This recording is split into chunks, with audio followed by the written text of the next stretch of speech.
এই বৃষ্টির বিকেলে যদি একটু চিকেন পকোড়া হয়, তাও আবার গোটা গোটা লেগ পিস, বৃষ্টির সন্ধ্যাটা একদম জমে ক্ষীর।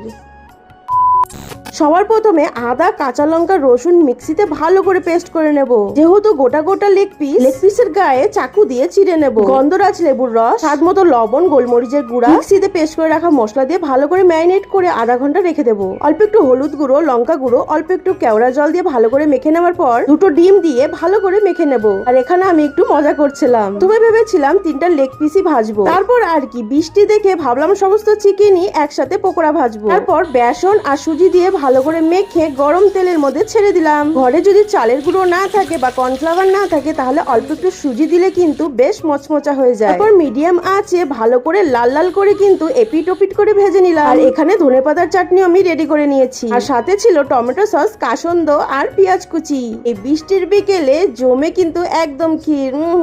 কি